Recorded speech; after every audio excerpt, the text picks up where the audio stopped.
باغات زردآلو در مقیاس ولایت پهن گردیده و برابر تامین بازار داخله محصولات آن به صادرات نگرانده شده محسوب یافته. شهر و ناحیه‌های اگروصنعتی اسفره و کانی بادام و اشت و باباجان غفوروف از منطقه‌های اساسی زردآلو پرور به حساب می‌روند.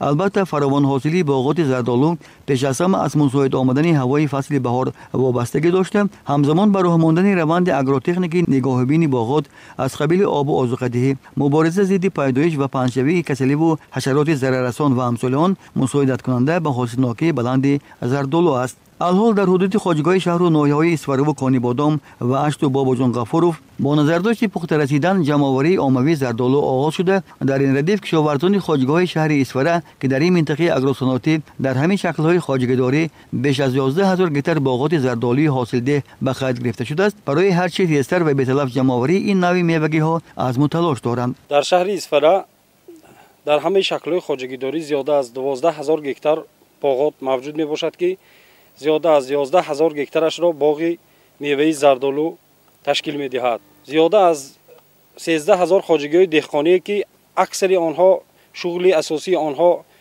باغپروری میباشد، امروزها زیاده از 50 نمود زردآلویی که در شهر اسفره معمول است و اساساً در میدان‌های اساسی 20 نوع آنها را تشکیل می‌دهد.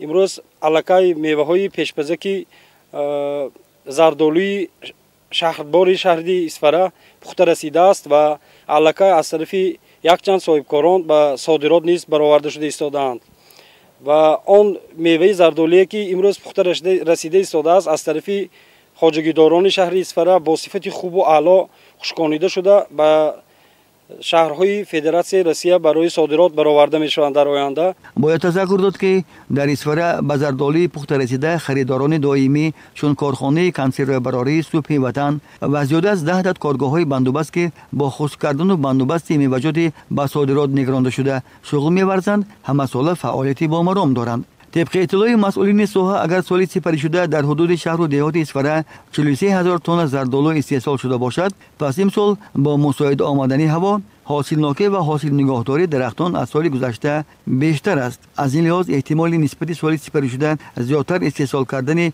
حاصل زردآلو وجود دارد. یادآور میشیم که در اسفره به غیر از کارگاه‌های ذکر شده اهالی و صاحبکاران انفرادی نیز به خریداری و خشک کردن آن همساله فعالیت دارند که حاصل باغات زردآلوی خواجگاه‌های ناحیه‌های باباجان غفور و اشت و کانی بادام نیز اکثرا از طرف همین نفران خریداری خشک و به صادرات نگرانده می شود. در مجموع اسفره از منطقه اگروصنعتی است که نوع‌های زیادی باغات زردآلو داشته، ساکنانش در پرورش، جمع‌آوری خشک و به صادرات نگراندن حاصل پخته رسیده تجربه بای دارند.